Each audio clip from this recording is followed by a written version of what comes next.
Well, hello, Layla. Welcome back to New York. Thank you. I know you've performed here, been here many times. You're doing City Winery. Mm-hmm. And how's the tour been going so far? Tour is going well. I don't really think of it as a tour. I think of it as, you know, a tour is like where you get on a bus for 6 weeks and you go do stuff that's routed. And these are kind of club dates. It feels like a tour because there are 2 shows a night, but it's a strenuous little stretch. Yeah? Yeah. And you're playing some new music at these shows. Tell us a little bit about The Energy. That's your new single. Yeah. The Energy is a song that I wrote during the quarantine. I connected with a writer that I met on TikTok. Oh, really? And I saw he had all this interesting stuff that he was doing with singers, and I was like, I really want to work with you. And weeks went by, and he finally hit me back. He said, "Is this actually you?" And I said, "Yeah, really. Let's try and get down." So we did some stuff over Zoom. It was really interesting trying to work with other musicians during the quarantine. But that song came out of a need to like be outside with all of my friends. Yeah, awesome. And Christian saw your show last night, and he said this song, "You," that's the one. I have not heard that song yet. Tell us about You. That is a song. I have 2 guys in my band. They are the Smith brothers, Eric Smith and Jubu Smith. Both very storied and lauded musicians for years and years and years. Jubu was the guitar player with Maze and with the Tonys for a long time. Eric was Rihanna's MD, and he's worked with Janet Jackson. And I mean, so many people I shouldn't even start trying to name, but they have their own band, which is called Legally Blind. And of their repertoire, like 3 or 4 of the songs that they recorded some years ago, I really love singing. And so we just started adding them to the shows, and we're going to re-record them. Okay, cool. Yeah. Great. And you have, I think, a new solo project coming out. Yes. Tell us, if you don't mind, about that. You know, it's a record that was created over the course of the quarantine, over the course of the last 2-3 years. I haven't decided. I feel like I have 2 full records, so I haven't decided like what goes where. We were doing singles. It's such a strange time for the industry right now. Yeah. You know, you put a record out and you may get 1 or 2 bites at a record. Then you can put singles out. There's so many ways to do it, and so we're trying to experiment with ways to get it out to people. Gotcha. And do we know when we might be able to expect We don't. that? We don't know. Not yet. No, Okay. we don't know. Don't know. It's coming. Okay, it's coming. It's coming. Okay, great. Well, I'd love to get into some vocal stuff. Yeah. And like we talked about, you know, whatever you feel comfortable showing to us, but I know that singers are going to really want to hear from you and your experience and your thoughts on these different topics. So the first thing is warm-ups. Do you do a warm-up? And if so, what kind of warm-ups do you do? So I just started warming up in the last couple of years. After 30 years of telling people you should warm up.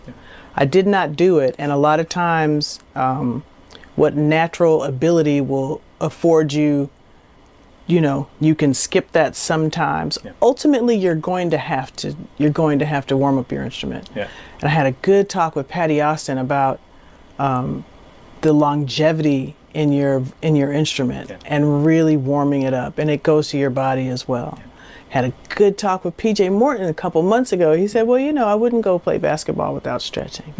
And just something clicked. And I have one of the guys in my band, Jason, is actually a vocal coach. Okay. And so we warm up. I don't warm up like I should, but I'm getting into the habit of warming up my instrument before I sing. Because I notice if I'm doing an hour set or a 2-hour set or 2 shows, I'm singing better after 45 minutes. Yeah. So that lets me know that the warm-up should have started like at 3 o'clock that afternoon. Okay. Do you have a favorite? Do you have a go-to? I don't. We do the lip trills. We do the very famous, I don't know if Seth Riggs made it famous. Yeah, we do that. Yeah. We do a lot of me, me, mama, moo. We find a lot of places on YouTube that have just vocalizing scales. Yeah. I do little things for agility and math, just my own little things that I make up, like singing like, Nice. I'm really interested in scales, and so yeah.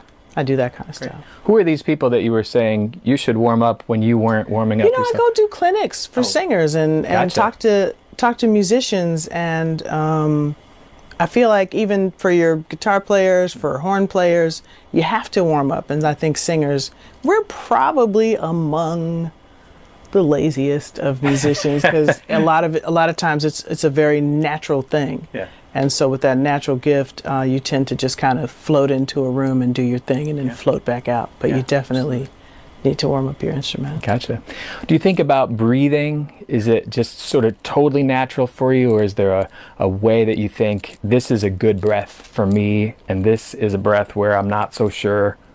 Breath is an interesting subject because, you know, I had a lot of teachers that I could not connect with in the beginning of my education. I realized that I was making up my own breathing techniques, and I was just trying to breathe. You will pass out if you don't, first of all, but second of all, it is really your body's responsibility, and it's your body's everybody has a different technique. And so I'm studying with a teacher in London. Actually, we do Skype and we do all kinds of stuff, named Lucy. And some of what she's teaching me is that some of the traditional ways that we learn how to breathe when we sing are kind of outdated for some people. Yeah. So they have a whole technique where they are teaching in the same way that they may teach athletes how to breathe to run a race or swim. Instead of taking this big breath into your diaphragm and then allowing it to come all the way back up, where you lose the inertia and the sound and the inspiration, you know, and the feeling for it. She says, you know, think of it as though you're on a subway and someone nicked your wallet. You're not going to go, hey, you know, hey, it's a very quick and it's not stressful on your cords. And so I'm trying to work with that. Yeah. So in a certain sense, taking less air can be more effective. I think so. Than like tanking up and having this big breath. Yeah. I think so. I think that what we have learned, particularly in this country, in terms of breath support, has been taught for like hundreds of years probably. And so it's time to rethink it. I totally agree. Yeah. And what about posture, alignment? Do you think about how to hold yourself, or is it just, again, like natural? I do not think about my posture. I'm just trying to stand up straight and make sure my stomach isn't poking out. Okay. You know, some days I'm thinking about that less. I definitely am trying to just make sure that I am standing up straight and looking good. I think I should probably concentrate more on posture, but I feel pretty aligned when I'm singing. I have different stances for different pieces of my instrument, so that too. Gotcha.